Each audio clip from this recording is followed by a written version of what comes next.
Guys, seru banget ini guys. Kondisi geopolitik dunia nih di Timur Tengah sama Amerika makin lama makin gak menentu, makin aneh, makin konyol. Kenapa? Karena hari ini jam 9 pagi tadi harusnya Donald Trump itu ngasih pidato di Gedung Putih. Isinya udah disiapin guys. Isinya apa? Dia mau mundur dari perang Iran. Dia gak mau perang itu terjadi berlarut-larut.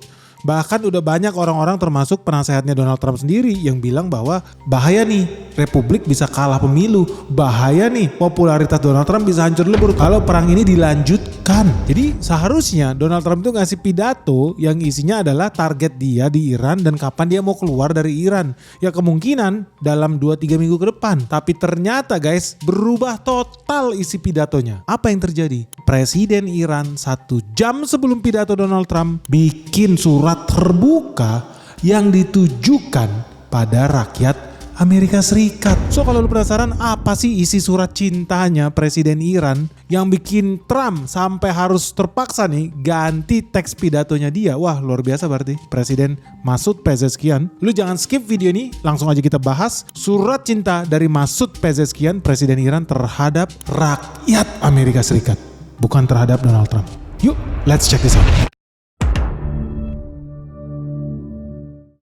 Jadi teman-teman udah resmi nih ya, 1 jam sebelum pidatonya Donald Trump di Gedung Putih, rencana Gedung Putih berantakan total karena Presiden Masoud, Presiden Iran itu ngirim surat terbuka yang ditujukan bagi rakyat Amerika Serikat. Dan ketika gue baca suratnya itu sangat menggugah hati nurani loh. Kok bisa guys? Karena ternyata dia membicarakan tentang fakta yang selama ini ditutup-tutupi oleh media barat. Yang selama ini ditutupin sama koran-koran, media-media yang ada di Amerika Serikat. Kenapa begitu? Karena lu kalau jadi rakyat Amerika Serikat, lu bangun tidur, baca koran pilihannya cuma 2. Begitu lu baca media sana, lu kena disinformasi. Lu hoax, berita hoax. Udah langsung lu kena siraman cuci otak. Lu mau baca Fox, berarti lu dicuci otak Partai Republik. Kalau lu baca CNN, berarti lu dicuci otak Partai Demokrat. Udah, intinya adalah ketika lu bangun tidur di pagi hari sebagai rakyat Amerika Serikat, pilihan lu adalah lu mau dicuci otak sama oligarki yang mana guys. Ngeri ya. Dan akibatnya berita yang masuk, berita yang diserap di sana, semuanya berita hoax guys. Semua penuh propaganda. Terus kalau gitu berhenti aja deh nonton berita. Nggak bisa juga. Karena begitu lu berhenti makan berita, lu jadi manusia purba. Lu akan terima disinformasi. So kalau lu baca berita lu misinform, ketika lu tidak baca berita lu disinform. Sedih banget guys. Jadi rakyat Amerika Serikat cuma tinggal pilih aja. Lu mau jadi robot siapa, lu mau jadi anjing peliharaan siapa guys. Now that's the power of media. Dan mereka termakan, banyak loh ratusan juta rakyat Amerika yang termakan manipulasi medianya. Contoh, hasil survei banyak yang percaya Iran punya senjata nuklir. Padahal enggak, kalau enggak udah dari kemarin sore dia bom itu Timur Tengah. Buktinya ya dia gak punya. Kedua, banyak yang bilang Iran punya senjata balistik ICBM, Intercontinental Ballistic Missile. Senjata misil yang bisa mengelilingi planet bumi guys, karena bisa nyebrang benua. Hoax juga. Bahkan sampai dibikin rudal palsu tuh kemarin sama Israel buat ngebom negara lain. Diklaim sebagai negara Iran, padahal bukan. Yang ketiga, diklaim sebagai Iran ini negara rejim yang brutal, yang sadis. Dan rakyat-rakyat di sana benci sekali sama rejim itu. Pengen ganti presiden. Ya ternyata enggak juga. Ternyata mayoritas rakyat di Iran bahkan menangis ketika melihat Khomeini mati dibunuh guys, martir.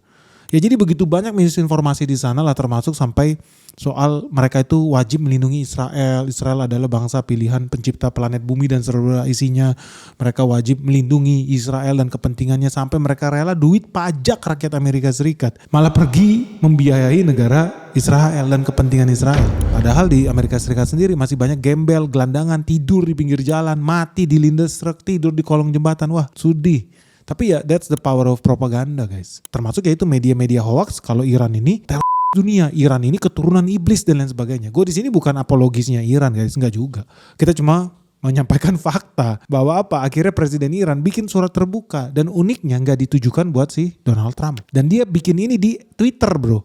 Unik nih memang, kita masuk udah ke era digital guys. Ya suka gak suka, presiden, perdana menteri, penjahat perang, semua juga udah pakai dunia sosial media buat menyampaikan pesannya.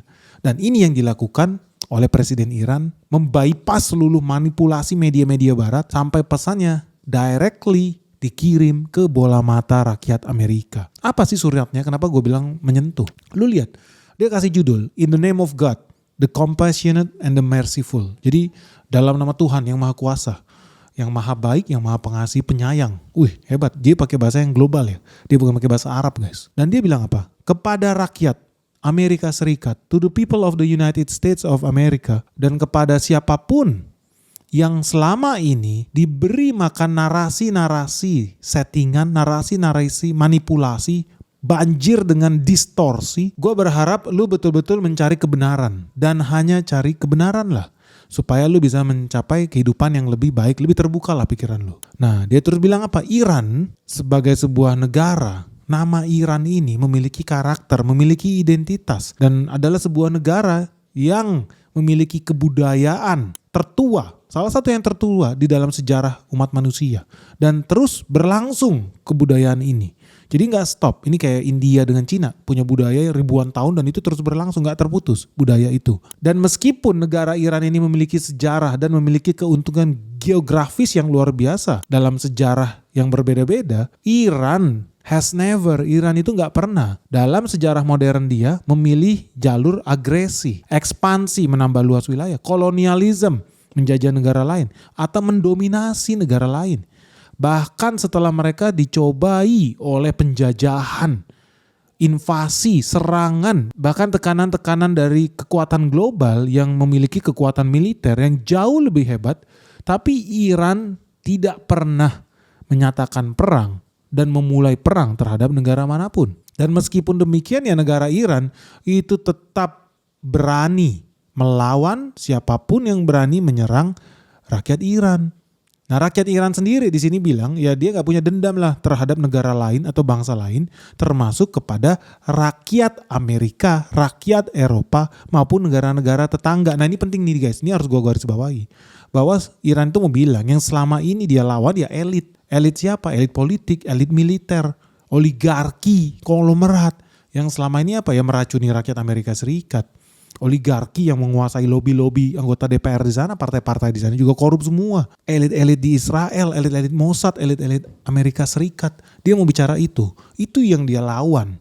Yang selama ini ya melakukan manipulasi. Musuh Iran bukan rakyat Amerika. Orang bilang kayak si John Smith, manusia-manusia biasa yang tiap hari pergi ke kantor, kerja jadi guru TK, kerja jadi perawat, itu bukan musuh Iran sebetulnya. Di situ loh poinnya. Dan meskipun negara Iran ini udah berulang kali ditekan oleh kekuatan asing, rakyat Iran tetap secara konsisten bisa membedakan mana sih yang sebetulnya suara pemerintah dan mana sebetulnya yang jadi suara rakyat dari yang dipimpin oleh pemerintah itu. Dan ini adalah prinsip dasar di dalam budaya Iran. Mereka punya kesadaran bersama dan bukan sebuah posisi politik yang sementara doang, guys.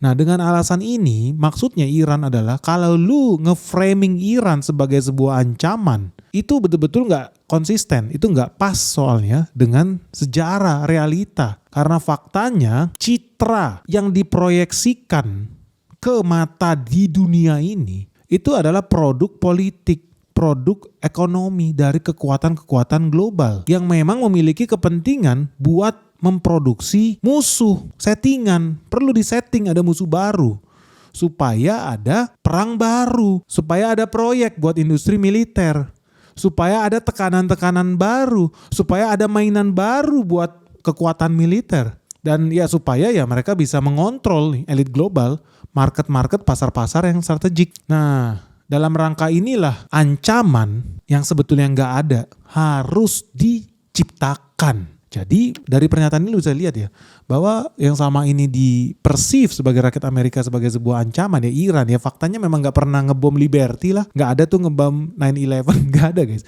Tapi selalu dipersif seolah-olah Persia, Iran ini adalah sebuah ancaman.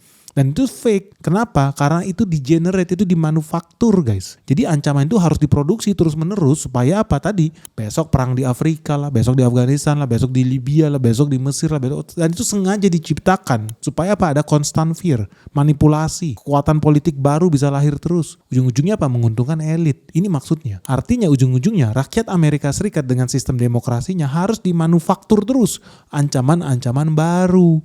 Wah, gila, ini jarang loh ada media yang berani beritain ini. Karena ini betul. Dan di halaman kedua, di suratnya Presiden Masud, dia juga bilang, menggunakan kerangka kerja pola pikir seperti ini, United States atau Amerika telah mengkonsentrasikan, menggerakkan kekuatan utama militernya dalam jumlah besar, pangkalan militernya dan kekuatan-kekuatan persenjataannya di sekeliling Iran. Jadi dikepung Iran ini. Nah, Iran nih sebuah negara yang sejak lahirnya negara Amerika Serikat nggak pernah nih mencetuskan perang ke negara manapun. Dan kalau lu melihat serangan-serangan Amerika dalam beberapa waktu terakhir yang diluncurkan dari pangkalan-pangkalan militer mereka di sekeliling Iran, itu sudah menunjukkan bahwa kehadiran militer Amerika Serikat itu sebetulnya ya ancaman. Dan normal aja negara manapun di planet bumi ini yang diancam, yang diserang dengan kondisi seperti itu, ya pasti wajib meningkatkan pertahanan dia. Wajib nambah kekuatannya. Ya mau gimana lagi, dia dikepung sama senjata-senjata negara asing. Dan itulah yang dilakukan Iran. Dan Iran akan terus melakukan itu. Maksudnya memperkuat dirinya sendiri, guys. Nah, ya ini contoh responsnya Iran terhadap ancaman itu. Dan ini legitimate, ini legal. Ini sah-sah aja, memang faktanya Amerika Serikat terus bangun military bases around Iran. Dan ketika Iran berusaha meningkatkan pertahanan dia, bukan artinya Iran mau nyerang negara lain atau mau memulai perang atau menjajah negara lain, enggak. Ini bagus nih guys. Jadi sekali lagi ini juga sama sebetulnya ya, kalau lu lihat pola negara-negara itu memang wajib ningkatin pertahanan dirinya, iyalah, atau militer negaranya itu wajib. Makanya kayak Indonesia itu wajib militernya kuat, solid, bebas dari korupsi, bebas dari intervensi Mossad dan CIA, wajib. Karena kalau enggak ya kita jadi mudah dijajah sama kepentingan-kepentingan luar, wajib. Ini masuk akal yang dibilang sama si Presiden Masud ini, legitimate ini. Setuju gak? Nah terus dia bilang apa? Dia sendiri ngakuin hubungan ya, relation antara Iran dan Amerika Serikat sebetulnya gak bermusuhan, originally hostile, enggak. Originally mereka ini bersahabat guys. Dan kalau lu lihat interaksi awal-awal nih antara bangsa Persia dengan bangsa Amerika, sebetulnya gak penuh dengan rasa takut, teror, atau kudeta yang pernah dilakukan oleh Amerika di tahun 1953. Cuman ya suka gak suka terjadi titik balik nih dalam hubungan Iran dan Amerika. Kenapa? Karena ada intervensi asing. Amerika masuk ke Iran, mengacak-ngacak Iran. Karena Iran pernah berusaha menasionalisasi kilang-kilang minyak yang ada di Iran, yang sebetulnya menggali minyak bumi milik Iran sendiri. Nah ini yang dilakukan, maksudnya dia mau cerita tentang Mossadegh guys. Jadi zaman dulu pemimpin Iran tuh ada namanya Mossadegh, itu dipilih secara demokratis. Dan ketika dia jadi pemimpin di Iran, apa yang dia lakukan? Dia melihat perjanjian dagang, perjanjian minyak dengan negara Inggris pada saat itu nggak fair. Bisa-bisanya negara Inggris itu merampas isi perut bumi, minyak bumi Iran, dibawa semua memperkaya ke kerajaan Inggris. Irannya dapat berapa? Seujung kuku guys. Sedih. Mossadegh jadi pemimpin, apa yang dia lakukan? Dia lakukan nasionalisasi besar-besaran. Ini memang salah strategi juga dia. Padahal ada metode yang lebih cerdas. Pakai metodenya Vladimir Putin guys. Tapi ya sudahlah, nanti kita bahas lebih detail lah. Gimana konsep nasionalisasi versi Putin itu jauh lebih brilian. Tapi pada saat itu Mossadegh pikirannya, otaknya kayak si Soekarno. Dikit-dikit nasionalisasi. Kurang cerdas gaya mainnya. Akibatnya apa? Dihancurkan rejimnya. Diserang sama CIA. Dan itu yang terjadi ketika Mossadegh berpikir untuk melindungi kepentingan rakyat bangsa negaranya. Dia nasionalisasi minyak bumi Iran untuk rakyat Iran. Which is ya seharusnya begitu. Apa yang terjadi? Dia digulingkan. Ini maksudnya dengan kudeta. Dan di sini dibilang kudeta yang dilakukan Amerika Serikat mau gak mau menghancurkan sistem demokrasi yang ada di Iran. Dan Amerika Serikat menghancurkan Mossadegh yang dipilih secara demokratis oleh Iran, diganti dengan diktator baru. Ya ini maksudnya Reza Pahlavi nih, yang merupakan bonekanya Amerika Serikat. Dan akibatnya apa? Ini menciptakan rasa curiga, rasa tidak percaya ke seluruh bangsa Iran terhadap Amerika Serikat. Nah, ketidakpercayaan ini menjadi semakin ekstrim ketika Amerika Serikat mendukung rejimnya si Shah Pahlavi ini yang brutal guys, yang sadis. Plus Amerika Serikat juga nge-backing Saddam Hussein ketika Saddam Hussein berusaha ya menghancurkan Timur Tengah, maksudnya di sini Iran di tahun 1980. Dan gak berhenti sampai di situ. Bukan hanya Amerika Serikat menyuruh budaknya si Saddam Hussein buat menyerang Iran di tahun 1980. Amerika Serikat juga memberikan sanksi blokade ekonomi yang terpanjang, yang paling banyak sepanjang sejarah dunia guys. Dan ujung-ujungnya melakukan agresi militer juga ke Iran 2 kali. berturut-turut. Padahal mereka sedang bernegosiasi dengan Iran. Ini yang kemarin gue sebutin. Gue sempat bikin video bahwa Amerika ini agak aneh. Mereka ngajak Iran negosiasi, katanya mau damai lah, klausulnya segala macam. Ada banyak saksinya. Ada orang dari Qatar, ada orang dari United Kingdom. Dan mereka lihat, wah kayaknya Iran udah setuju semua nih. Apapun permintaan Amerika Serikat dia setujui. Detik-detik terakhir apa? Halo guys, ngeri banget ini guys. Market terus-menerus nyungsep, merah membara dan crash di mana-mana. Nah, buat teman-teman yang merasa bingung nih gimana cara melewati navigasinya nih, peperangan yang terjadi di Iran bentar lagi buka cabang di Asia. Kalau lu nggak siap guys, lu jangan kaget kalau lu harus berpisah dengan harta kekayaan lu. Nah, terus gimana kalau teman-teman yang masih belum tahu dan belum tahu gimana caranya bersiap menuju dunia yang makin kacau ini? Jangan sampai lu investasi lu terganggu. Segera gabung di Benix Investor Group. Karena apa yang terjadi di market crash hari ini, merah membara, sudah gue share dari tahun lalu. Dan hari ini semua berjalan sesuai skenario yang gue ajarin. So buat teman-teman yang pengen tahu gimana caranya cari cuan ya di era perang dunia 3 ini, segera daftarkan dirimu sekarang juga hanya di www.benix.id. Karena cuma di sini ya kita bakal ajarin lu gimana cara investasi yang benar. Kita bakal ketemu dengan direksi-direksi perusahaan top yang ada di Indonesia. Kita akan ajak lu buat site visit, temu emiten, bahkan kita ada acara sebentar lagi gala dinner bersama seluruh investor di Benix Investor Group. So tunggu apa lagi guys? Orang dari luar negeri aja berbondong-bondong buat ikut Benix Investor Group. Masa lu ketinggalan? Benny Batara, the founder of the Benex Investor Group. Yuk buruan segera daftar di Benix Investor Group sekarang juga. Detik-detik terakhir apa? Udah shake hand nih. Besok dibom Iran guys. Gila ini memang hebat nih.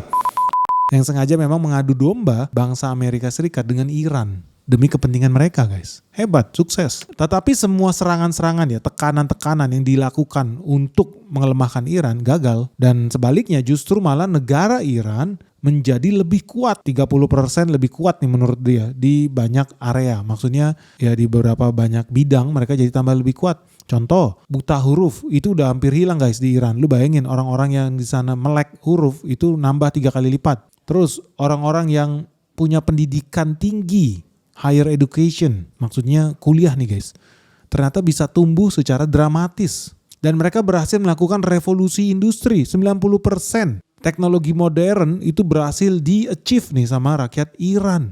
Jadi di sini maksudnya meskipun dia kena tekanan di mana-mana guys, kalau lu lihat ya industri baja di Iran tuh bagus. Mereka bisa bikin kapal perang sendiri, bisa bikin rudal canggih sendiri sebetulnya. Bahkan mereka bisa bikin pengayaan uranium sendiri, itu juga hebat juga. Walaupun banyak sanksi dari mana-mana, mereka bisa bikin industri nuklir aja itu udah hebat ya. Gila nggak? Dan yang lebih hebat lagi, mereka juga punya layanan kesehatan yang jauh lebih canggih. Ini kayak Kuba nih guys. Kuba meskipun ditekan dari mana-mana, negaranya miskin guys. Tapi mereka punya dokter itu berkualitas. Bahkan ekspor dokter ke seluruh dunia. Dokter-dokter bidang kesehatan yang canggih-canggih, yang hebat-hebat. Itu banyak dari Kuba. Makanya lu gak usah heran. Ketika lu pergi ke Amerika Serikat, lu ketemu dokter yang hebat di Amerika Serikat.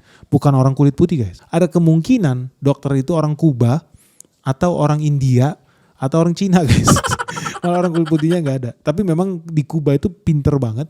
Khususnya bidang kesehatan, karena ini prioritasnya Fidel Castro. Dia pengen, namanya juga negara komunis ya, dia pengen kesejahteraan di bidang kesehatan, akses kesehatan itu bisa dijangkau oleh seluruh rakyat Kuba ya, karena dia negara komunis guys.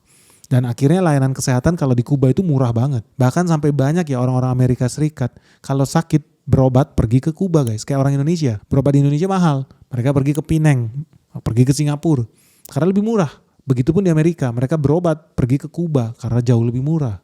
Hebat ya Kuba ya. Padahal di blokade, di embargo sama Amerika Serikat loh. Karena kalau lu lihat layar kaca teman-teman, ya lu bisa lihat bedanya Iran sama Afghanistan. Afghanistan lu tinggal di padang pasir. Tapi kalau lu lihat Iran ya ini kayak kota modern. Jadi mereka memang benar bisa membangun infrastrukturnya meskipun ditekan dari mana-mana. Dan ini fakta yang nyata, realitas yang nyata. Meskipun mereka diserang oleh banyak narasi-narasi palsu, narasi-narasi bodong, narasi-narasi yang direkayasa oleh media-media barat guys. Nah pada saat yang sama, yang gak bisa dibantah juga, memang sanksi yang sangat ekstrim itu menyebabkan kerusakan guys. Belum lagi ditambah perang, belum lagi ditambah agresi yang menyerang jiwa raga rakyat Iranian, ya memang gak boleh dianggap remeh. Kenapa? Karena serangan militer yang terus berlanjut dan serangan bombardir ya, suka nggak suka memberikan dampak luar biasa bagi kehidupan banyak rakyat Iran, termasuk bagaimana mereka melihat dunia ini, bagaimana mereka bersikap terhadap di dunia ini, dan ini ujung-ujungnya terrefleksi terhadap nilai-nilai kemanusiaan yang paling fundamental. Ketika perang memberikan dampak yang tidak bisa diperbaiki terhadap jiwa seseorang, terhadap rumah, penghidupan, kota, dan masa depan rakyat di negara manapun, rakyat-rakyat di situ mau nggak mau pasti akan terpengaruh sudut pandangnya terhadap pihak-pihak yang dianggap bertanggung jawab. Dan ujung-ujungnya akan muncul pertanyaan yang sangat mendasar. Apakah sebetulnya kepentingan rakyat Amerika yang sedang diuntungkan dari perang ini? Jadi sebetulnya perang ini menguntungkan rakyat Amerika nggak sih? Sebetulnya dieksekusi perang ini demi kepentingan bangsa Amerika nggak sih? Atau jangan-jangan ada objektif lain, ada misi lain? Sebetulnya ada nggak sih ancaman dari Iran yang bisa menjustifikasi serangan-serangan Amerika, agresi Amerika? Apakah pembantian anak-anak kecil yang tidak bersalah, tidak berdosa? Maksudnya gini guys, kemarin tuh ada gedung sekolah isinya anak-anak kecil, perempuan di Iran yang dibom meledak, ratusan anak-anak mati. Israel gak tanggung jawab, Amerika gak tanggung jawab. Mereka bilang apa? Tentara Iran yang ngebom sekolah itu sendiri. Ternyata setelah diaudit ditemukan rudalnya itu rudal Tomahawk. Gua rasa Iran juga gak punya pabrik Tomahawk guys. Yang punya pabrik Tomahawk ya sekutu bro, bukan Iran. Jadi gak masuk akal bantahannya Amerika Serikat dan Israel. Dan kalau lu lihat Spanyol juga punya intelijen sendiri. Dan dia lihat juga bahwa yang ngebom sekolah bocil-bocil di Iran itu ya sekutu guys. Sedih ya. Nah fakta ini diulangi lagi nih sama Presiden Masud. Dia mau bilang pembantaian anak-anak tak bersalah di Iran, penghancuran rumah sakit, fasilitas-fasilitas pengobatan, fasilitas-fasilitas rumah sakit kanker. Itu masuk akal nggak? Logis nggak sih? Berbangga diri sudah mengebom sebuah negara kembali ke zaman batu, back to the Stone Age. We're going to hit them extremely hard over the next 2 to 3 weeks. We're going to bring them back to the Stone Ages where they belong. Di sini dia mau bilang apa? Donald Trump pernah bilang dia bangga banget berhasil ngebom sebuah bangsa usia ribuan tahun kembali ke zaman batu, kayak bangga banget ngebunuh orang gitu, ribuan orang, sadis ya. Jadi ditanya aneh nggak? Berbangga hati sudah berhasil mengebom suatu negara kembali ke zaman batu. Ini sebetulnya sedang melayani agenda siapa? Tujuannya apa? Atau jangan-jangan memang tujuannya buat merusak citra Amerika Serikat di tatanan global? Wah menarik nih. Jadi dia sedang menyerang Presiden Amerika Serikat secara tidak langsung di hadapan rakyat Amerika Serikat sendiri. Dan dia nge-bypass tuh media-media manipulatif yang ada di Amerika Serikat. Hebat ya. Terus dia lanjutin lagi guys. Iran udah berusaha loh bernegosiasi. Iran sudah mencapai agreement, kesepakatan. Dan sudah menyelaksanakan semua komitmennya, semua janjinya. Tiba-tiba ada pihak yang mundur dari agreement itu, dari kesepakatan itu. Dan ternyata langsung meluncurkan konfrontasi, langsung menyerang. Dalam bentuk apa? 2 serangan yang dilangsungkan justru ketika negosiasi sedang berlangsung. Dan 2 serangan itu, agresi militer itu sangat fatal, sangat menghancurkan, sangat brutal. Dan keputusan untuk melakukan 2 serangan militer yang sangat brutal itu adalah keputusan pemerintah Amerika Serikat. Sebuah keputusan yang hanya melayani kepentingan negara asing yang halusinasi, maksud dia delusion di sini, delusi tingkat tinggi nih negara agresor ini. Dan lebih konyol lagi, negara agresor itu mereka juga menyerang infrastruktur yang sangat vital buat rakyat Iran sendiri, termasuk apa? Instalasi energi, fasilitas industri yang sebetulnya ditujukan buat menyerang rakyat sipil di Iran. Nah ini sebetulnya nggak boleh guys, ini termasuk kejahatan perang. Lu hanya boleh menyerang fasilitas militer, bukan fasilitas sipil. Nggak logis nih, lu ngebom PDAM misalkan. Orang nggak bisa mandi, orang nggak bisa minum. Nggak logis lu ngebom PLN, terus rumah sakit mati lampu, banyak bayi-bayi yang mati di rumah sakit karena nggak ada listrik. Nggak logis, karena ini perang, bukan membunuh rakyat sipil, enggak. Ya perang sesama militer, ini perang politik. Dan ini namanya kejahatan perang dia bilang. Dan tindakan-tindakan ilegal seperti ini pasti ada konsekuensinya. Dan konsekuensinya pasti melampaui garis-garis batas negara Iran. Maksudnya negara-negara Iran harus siap tanggung jawab. Karena dari tempat lu, negara-negara tetangga Iran, serangan-serangan itu berhasil diluncurkan. Serangan-serangan terhadap bayi-bayi, fasilitas-fasilitas sipil. Ngeri nih. Dan serangan-serangan ini menghasilkan instability, ketidakstabilan. Menghasilkan biaya-biaya ekonomi, biaya-biaya kemanusiaan. Dan ujung-ujungnya memperparah ketegangan. Memperparah bibit-bibit kebencian yang akan berlangsung selama bertahun-tahun ke depan. Serangan ini tidak menunjukkan kekuatan Amerika Serikat. Ini justru menunjukkan ketidakdewasaan, menunjukkan ketidakmampuan negara adik kuasa seperti Amerika Serikat untuk mencapai solusi yang sustainable, solusi yang berkepanjangan, berkelanjutan. Jadi dari sini lu bisa ngelihat, kata si Presiden Masud, bahwa Amerika Serikat masuk ke dalam perang ini sebagai proksi, sebagai boneka, pesuruh.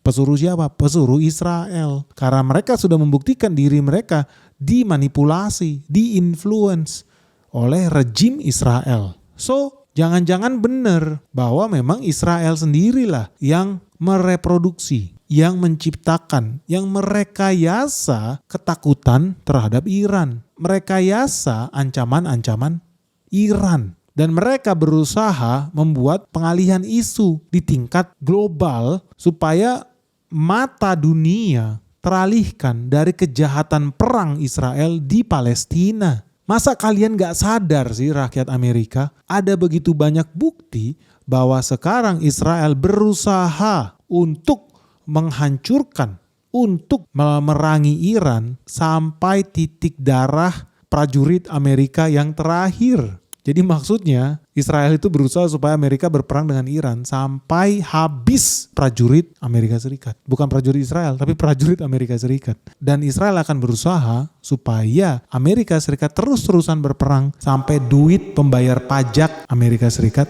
habis. Till the last dollar, guys. Ngeri sih. Nah ini maksudnya gini guys kata-katanya. Karena kemarin itu Amerika Serikat betul-betul dipaksa buat ngirim prajurit. Dipaksa untuk melakukan ground invasion. Jadi betul-betul prajurit sepatu boot tentara Amerika Serikat turun terjun berperang di Iran. Begitu ditanya Israel mau bantuin gak? Ternyata jawaban Israel enggak. Itu tugasnya Amerika buat berperang di sana. Kocak juga nih Israel. Tapi ini realita kehidupan guys. Bahwa negara Amerika Serikat aja habis-habisan dikadalin oleh negaranya. Bahwa negara Amerika Serikat aja, presiden Amerika Serikat aja bisa dimanipulasi oleh. Jadi dari sini teman-teman harus siap bahwa apa ya, mau gak mau, suka gak suka, orang Amerika Serikat udah dibebanin nih, udah dihalusinasi, udah dicuci otak sama Israel buat ya menganggap Iran itu sebuah ancaman. Bukan hanya ancaman di Timur Tengah, ancaman di region Asia, bahkan ancaman sampai ke Amerika Serikat sendiri yang jelas-jelas sudah beda laut, beda benua. Dan ujung-ujungnya ya lu bisa lihat ini jangan-jangan melayani kepentingan yang tidak sah, yang melanggar hukum, yang tidak legal guys. Nah di sini dipertanyakan, apakah ini betul-betul American First? Karena ini slogannya MAGA, Make America Great Again. And we will make America great again. God bless you and good night. I love you. Selalu Donald Trump itu bilang Amerika first, Amerika yang utama, Amerika utama, kepentingan bangsa negara Amerika yang utama. Tapi kalau dari sini lu bisa lihat, ini betul-betul Amerika first gak sih? Apakah itu prioritas pemerintahan Amerika Serikat hari ini? Sepertinya enggak, karena perangnya dilakukan di Timur Tengah dan Iran tidak mengancam Amerika Serikat sama sekali. Kalau bukan Amerika first, apa dong di sini? Jadi Presiden Iran mengundang, I invite you kata dia. Saya mengundang kalian semua wahai rakyat Amerika Serikat untuk melihat beyond the machinery of misinformation. Jadi saya mengundang kalian semua wahai warga Amerika Serikat untuk melihat lebih jauh, lebih luas. Jangan mau lu kena tipu misinformasi itu. Jangan mau lu kena tipu media-media barat lu itu. Lu harus bisa gali lebih dalam. Lu harus bisa punya kacamata yang baru. Dan itu adalah bagian yang penting loh. Kampanye propaganda itu adalah bagian yang penting dari serangan militer ini. Dan dia bilang lu harus mulai mau ngobrol rakyat-rakyat Amerika Serikat dengan orang yang sebetulnya kenal budaya Iran. Pernah datang ke Iran, ngobrol lah sama mereka. Sebetulnya Iran itu seperti apa sih bangsanya? Apakah betul bangsa preman? Enggak. Menurut Presiden Masud ya, gue sendiri belum pernah ke Iran jadi gue gak tahu bener apa gak sih kata si presiden ini. Tapi kalau gue lihat sih sepertinya betul, karena gue pernah beberapa kali berinteraksi ya dengan warga negara Iran ketika gue di Belanda, ketika gue kerja di Roma, di Itali, gue beberapa kali ketemu dengan warga negara Iran dan so far ya mereka happy kok dengan pemerintahan di sana, mereka happy sebetulnya. Bahkan gue beberapa kali berinteraksi juga dengan pedagang Iran yang ada di Indonesia. Buat teman-teman yang nggak tahu, banyak orang Iran di Indonesia itu jualan makanan sama jualan karpet sama jualan buah-buahan khas Timur Tengah itu dari Iran. Jadi gue beberapa kali interaksi dengan mereka dan ya mereka happy juga. Buktinya mereka gak mau ganti warga negara tuh jadi warga negara Indonesia, gak mau. Padahal lu tahu sendiri mereka punya agama Syiah, dizolimin guys. di Indonesia ini. Tapi gue tanya, lu nggak mau? Enggak. Gue tetap mau jadi warga negara Iran, gue tetap mau jadi orang Syiah. Hebat juga. Dan mereka bangga dengan itu. So, kalau pakai logika manipulatif yang disebarkan propaganda-propaganda Arab Saudi di Indonesia, propaganda-propaganda Amerika Serikat di Indonesia, jangan-jangan lu juga udah kena tipu dengan propaganda mereka. Sehingga apa? Hari ini banyak banget orang Indonesia hobinya ngata-ngatain Iran, terus muja-muja Arab Saudi, guys. Padahal kalau lu pikir lagi, yang ngebom Palestina itu bisa pakai duit siapa? Apa Israel punya tambang emas? Apa Israel punya tambang minyak? Lu pikir lagi deh, mereka itu ngebom pakai duit siapa? Jangan-jangan selama ini lu termakan propaganda mereka, sehingga lu menganggap Iran sebagai bangsa yang kejam, bangsa yang biadab, bangsa yang tidak beragama. Coba lu pikir ulang, guys. Jadi jangan-jangan pesan dari Presiden Iran ini juga ditujukan buat lu, rakyat Indonesia, yang selama ini termanipulasi dengan media barat, dengan propaganda Arab Saudi, guys. Hati-hati loh. Makanya lu gak usah heran ketika kemudian dia lanjutin lagi. Observe, lu bilang. Lihatlah, observasi keberhasilan yang udah dicapai oleh imigran Iran yang udah belajar, educated, hidup, tumbuh, besar, bersekolah di Iran, yang sekarang mengajar dan melakukan banyak penelitian di universitas-universitas yang paling prestisius di seluruh dunia. Bahkan mereka berhasil memberikan kontribusi yang luar biasa terhadap pengembangan teknologi barat. Apakah realita itu sesuai gak sih dengan narasi yang lu pahami tentang Iran dan rakyat Iran? Jangan-jangan gak cocok tuh. Kalau gak, gimana bisa mereka kuliah begitu pintar, ngajar di mana-mana. Padahal mereka asli orang Iran. Jadi dia bilang, ya lihat dong. Faktanya banyak ilmuwan dari seluruh dunia yang hebat-hebat itu bangsa Iran. Buat teman-teman aja ya, ini. Dan lu jangan heran, banyak bangsa Persia, orang Iran, bangsa Syiah yang bikin teknologi semiconductor, yang bikin teknologi nuklir di Cina, yang bikin banyak penemuan-penemuan obat anti kanker di Swiss. Bukan cuma Steve Jobs ya, gue kasih contoh Steve Jobs biar lu nyambung aja, guys. But that's the reality. Bahwa realitanya hari ini dunia sedang berada di persimpangan.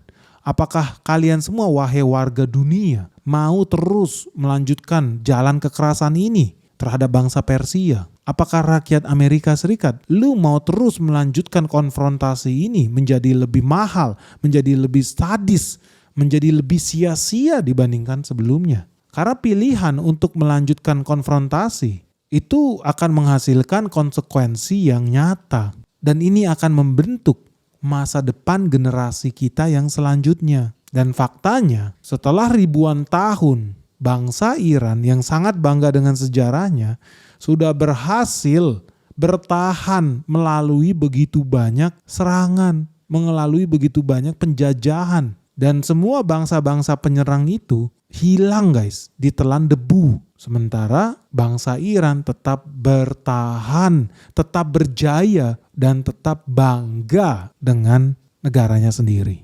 Selesai, guys. Gila, guys, hampir 1 jam gue ngomongin surat cintanya Presiden Masud terhadap rakyat Amerika Serikat. Luar biasa ya. Jadi dari sini lu bisa lihat, oh ternyata akhirnya mereka sadar juga Masud ini buat menggunakan teknologi Twitter ini supaya bisa menembus penetrasi manipulasi media-media barat, sama seperti media-media Indonesia yang hari ini dikuasai oleh anjing-anjing peliharaannya George Soros, sehingga lu makan informasi yang palsu, yang hoax. Begitu pula rakyat Amerika Serikat.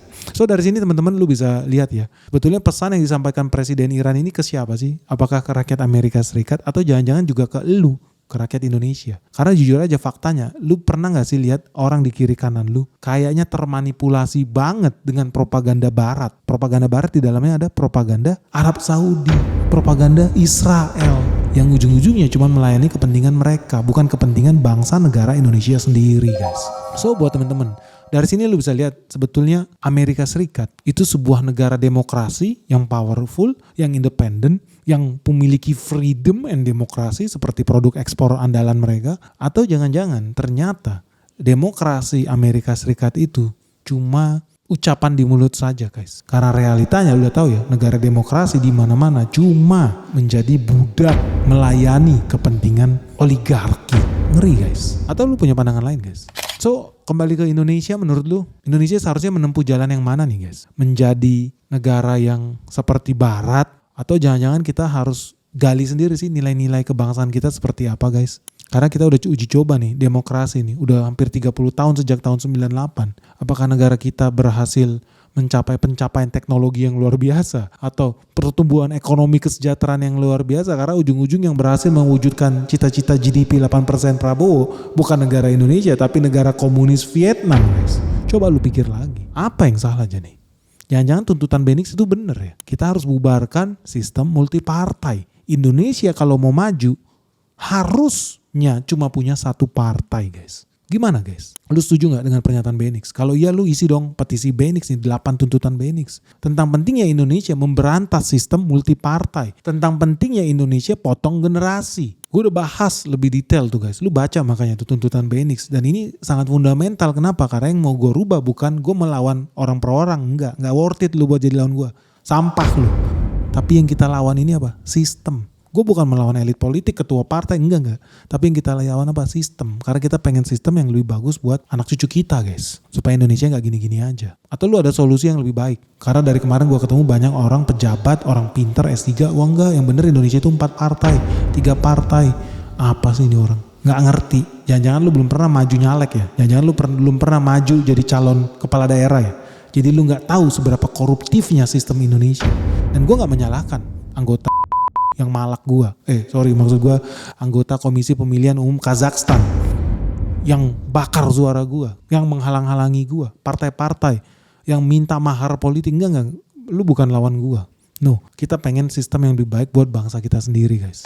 Dan menurut teman-teman gimana sih upaya Presiden Iran ini, berhasil gak sih dia menggugah hati nurani rakyat Amerika Serikat supaya melihat Iran itu bukan sebagai ancaman, tapi justru malah melihat Iran sebagai korban, sebagai musuh yang direkayasa untuk lahir menakut-nakuti rakyat Amerika Serikat. Gimana menurut lu? Mana nih yang benar nih? Narasi versi Barat atau narasi versi Iran, guys? Dan menurut lu ya, apa sih nilai moral yang kita bisa ambil ya dari surat terbukanya Presiden Iran terhadap rakyat Amerika dan dunia, guys? Berikan dong komentar kalian di kolom komen yang ada di bawah ini.